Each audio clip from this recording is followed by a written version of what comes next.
Boker Tov Rabotai, je voudrais commencer le cours d'aujourd'hui avec une histoire qui a raconté notre maître, le Rav Nessim Yagen. Donc c'est un des grands Mahzerim Betchouva en Israël. Le 14 Sivan, c'était le jour de sa Iloula. Et on va raconter une histoire vraiment très impressionnante, très touchante, avec un message très important. Alors l'histoire parle d'un Moël en Israël. Alors lui, il raconte dans son livre, il dit ce Moël, il est très demandé. Pourquoi? Parce qu'il s'appelait Abu Av. C'est-à-dire quand les gens ils cherchent un Moël, ils regardent dans les pages jaunes. Alors le premier Moël qui sort, c'est avec la Alphabet Abu Av. Donc ce Moël-là, il était appelé. Elle appelle une dame, lui dit, écoutez, monsieur le rabbin, voilà. J'ai eu un garçon la semaine dernière. Demain, si Dieu veut, c'est la Brit Mila. Et on voudrait que la Brit Mila aura lieu à 7h30. Très bien. Vous savez qu'au niveau de la Brit Mila, c'est marqué Zrizi Mardim Mitzvot. En Israël, même dans d'autres endroits, il essaie de faire la Brit Mila le plus tôt possible. Parce que l'enfant, il faut lui faire la mitzvah de la Brit Mila le 8e jour. Donc dès que la mitzvah s'occasionne, il faut la faire. Le Rav s'est dit certainement. Donc c'est des gens qui veulent vraiment faire une mitzvot très tôt. Bon, cette femme, elle habitait à Tel Aviv, dans un endroit qui n'est pas vraiment très religieux. Bon, le Rav il a dit, on m'a appelé, bon il faut faire le nécessaire. Il arrive, il prend donc l'adresse, il arrive à côté. Mais il a commencé un petit peu à douter donc de la demande qu'on lui a fait, parce qu'on sait en général, chaque fois qu'on est invité à une Brit Mila, on sait qu'à l'extérieur, ça bouge un peu, il y a beaucoup de monde, il y a un peu d'embouteillage, parce que tout le monde veut assister à cette mitzvah, alors que lui, il arrive dans la rue c'était une petite ruelle, mais vraiment rien du tout, le silence total. Il a dit peut-être que les gens ils sont déjà à l'intérieur et veut le faire dans un cadre un peu restreint. Il toque à la porte, il voit une dame qui sort. Oui, bonjour. Alors il s'est dit certainement, j'ai mal pris l'adresse. Il dit excusez-moi madame, je suis venu chercher, je sais pas, la famille, on va dire Cohen, et pour une Brit Mila. Vous savez pas où il y a une Brit Mila dans cette ruelle-là? Il a dit monsieur, vous êtes dans la bonne adresse. C'est ici. Il s'étonne. Il entre, il voit qu'il n'y a personne. Il y a seulement la maman. Alors la maman, elle lui dit, écoutez, monsieur le rabbin, écoutez, faites vite, parce que vous savez, mon mari, il est déjà parti au travail, il travaille à 6h du matin. Moi, je dois sortir tout de suite, parce que moi aussi, je commence le travail à 8h. Voilà, le bébé, il est dans la chambre. La femme de ménage, elle arrive dans 1 heure de temps. Faites le travail qu'il faut. Combien donc je vous dois pour votre intervention, voilà, je vous laisse un chèque et faites le nécessaire et la femme de ménage va arriver et vous lui donnez l'enfant et il va s'occuper de tout. Alors le Rav, le Moël, il entend ça, il était très étonné, il n'a rien compris. Il dit, c'est quoi cette histoire? C'est une Brit Mila, c'est un Loalen ou un Tchabéab? Bon, la femme, elle était très sincère, elle dit, écoutez monsieur le rabbin, donc je compte sur vous et voilà, faites le nécessaire. Très bien, elle lui donne le chèque. Et en quelques minutes, elle est partie, elle l'a laissé tout seul avec le bébé. Le Moël, il voit ça, il comprend rien. Il dit, mais attends, aujourd'hui, je crois que je ne veux pas être seulement le Moël, je veux être le Moël, Avea Ben et le Sandar. Le papa n'est pas là, il n'y a pas de Sandar. Et donc, moi, je dois faire la Brit Mila. Bon, il a fait, il a dit, je sais pas, elle m'a demandé, bon, je fais la mitzvah. Il a fait la mitzvah, mais vraiment avec beaucoup de kavanot. On imagine un petit peu Rabotai. Imaginez-vous, vous êtes dans un endroit, on demande de faire la Brit Mila, les parents ils sont pas là, ils sont partis au travail. Et dès qu'il a fait la Brit Mila, on sait en général, qu'est-ce qu'il fait le bébé? Il pleure, c'est normal. Alors le Rav, il raconte le Moël, il dit, le bébé il a commencé à pleurer. Il a dit, et moi aussi j'ai commencé à pleurer avec lui. On a vraiment pleuré pendant un bon moment ensemble. Le petit par la douleur et moi aussi par la grande douleur. Comment on est dans ce stade-là que les parents, donc ils sont arrivés, on arrive à ce niveau-là. En fait, quand le Rav il est arrivé, la maman lui a dit, écoutez monsieur le rabbin, sachez que nous, on est des gens qu'on n'est pas du tout religieux. Mais alors, on va dire, alors pourquoi vous avez pensé de faire la Brit Mila? Ils ont dit, on a fait le Brit Mila, en fait, c'est par rapport à notre fils. Parce qu'on sait que notre fils, à l'âge de 18 ans, il va aller à l'armée, il va se retrouver avec ses copains, et on ne voulait pas qu'il soit différent que les autres. Après tout, donc, il est juif, il habite en Israël, donc c'est sûr que si on ne fait pas la Brit Mila, c'est quelque chose qui va se remarquer. On ne voulait pas qu'il soit, on va dire, il soit moins que les autres. Et c'est pour ça qu'on va faire la Brit Mila. Donc le Rav, il a compris avec qui il avait affaire. Et vraiment, il a passé l'heure. Il s'est occupé du petit ce qu'il pouvait, mais vraiment avec des larmes aux yeux. Jusqu'à que la femme de ménage, elle arrive. Il lui dit, voilà, on m'a dit que vous êtes chargé de faire la Brit Mila donc au petit. Voilà, merci beaucoup. Prenez votre chèque et passez-le moi. Je m'occupe. Très bien. Le Moël, il est parti. 13 ans plus tard, le Moël, il reçoit un appel. Shalom, shalom, Harav Abraham. Oui, qui vous êtes? Je suis Madame Cohen. Vous rappelez-moi, vous êtes venu chez moi dans telle rue à Tel Aviv. Vous avez fait la Brit Mila. Ah, oui, Madame. Je me rappelle très très bien. Dis quoi, vous avez un autre Brit Mila? Dit non. On n'a pas de Brit Mila. On a autre chose, mais on a un gros problème, un grand dilemme.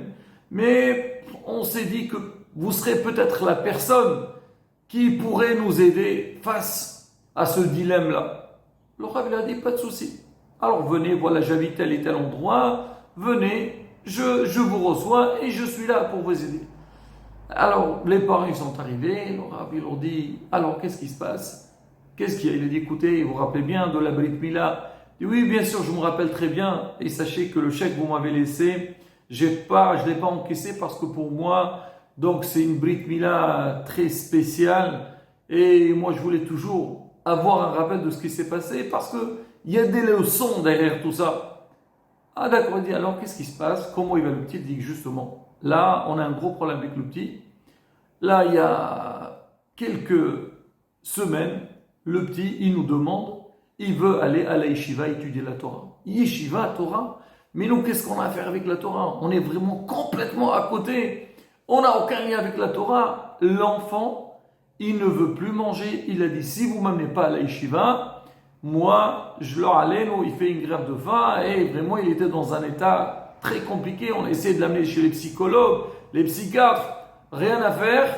Et là, on s'est dit, peut-être vous pouvez nous aider. Alors, avait dit, alors allez, quand il va aller faire des bêtises ou autre chose, on n'a pas besoin de psychiatre. Mais là, parce qu'il veut aller à la yeshiva, il faut un psychiatre pour ça. Bon, il leur a dit, écoutez, qu'est-ce que vous voulez que je fasse? Il dit, écoutez, voilà, on vous laisse le petit, essayez de parler avec lui. Si vous pouvez le convaincre pour qu'il ne va pas à la yeshiva, tant mieux. Sinon, faites ce que vous voulez, on est là. S'il faut payer de l'argent, voilà, donc il faut faire le nécessaire.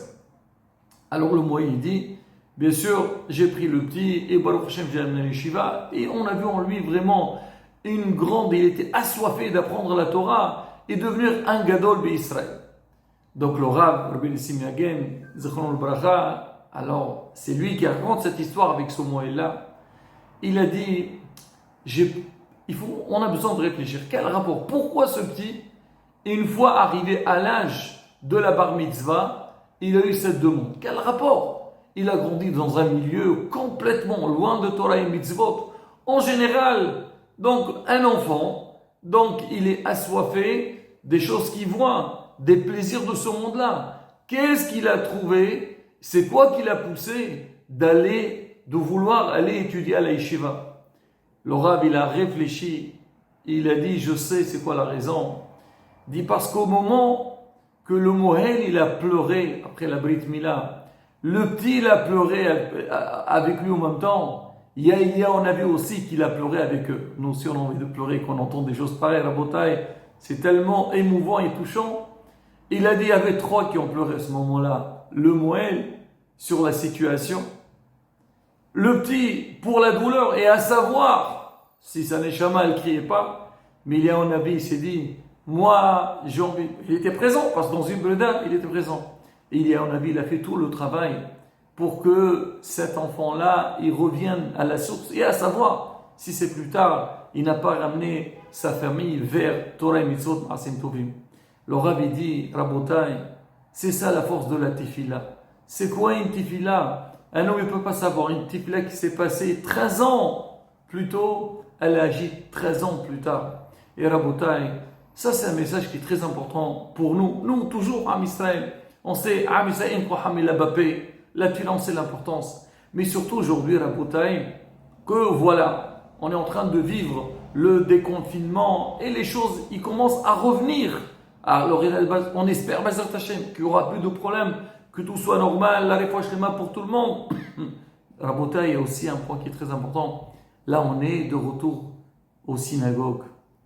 Alors, il faut réfléchir un petit peu cette période qu'on a passée, qu'on était loin, et je suis sûr et certain, j'ai pas de doute, que bien sûr on était angoissé face à la situation, encore un petit peu angoissé parce qu'on a envie que tout s'arrête, mais c'est sûr qu'il y a beaucoup qui ont pleuré.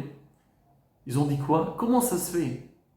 Même la synagogue, on ne nous permet pas d'y aller. Moi j'ai envie d'aller prier, j'ai envie de parler avec Rajboro. On m'a privé de ça. Et on s'était tous dit des choses. Si on nous a privés parce qu'il y avait une raison, peut-être on n'a pas respecté la synagogue, on n'a pas fait le nécessaire. Et on a eu tous des prises de conscience en disant que Be'ezrat Hashem, le jour que j'aurai la possibilité de revenir à la synagogue, je serai une autre personne. Déjà, je viendrai à la tefila. Je saurai c'est quoi une tefila. Ne pas parler à la tefila. Respecter la tefila. Il faut respecter la tefila aussi à la bataille, tout ce qui est lié avec l'hygiène.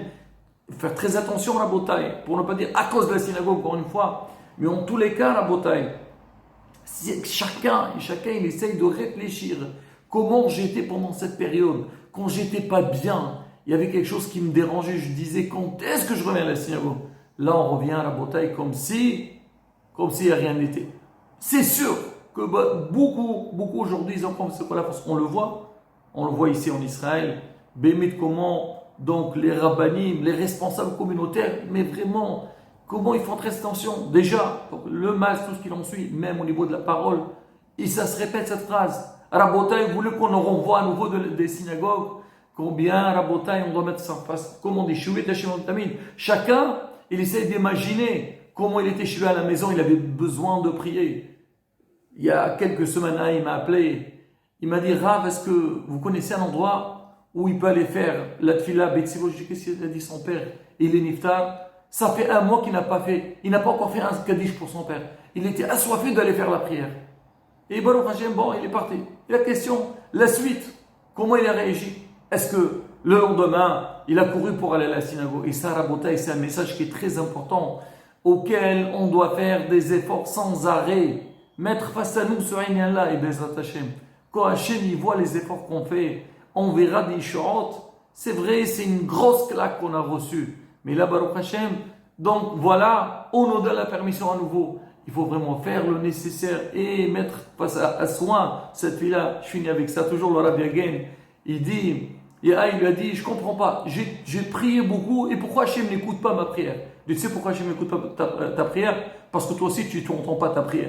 Quand tu pries, tu n'entends pas ce que tu dis, tu as la tête ailleurs. Et là, Rabotai, on fait les efforts nécessaires pour faire une belle tefila Betsibour, avec vraiment un grand sérieux, le silence. Et Bezrat Hashem, quand il voit ces efforts-là, il nous donnera kahena vechahena, v'nizki la gula shlema b'mihra b'ameno, amen, kerason, cheskou v'imsou.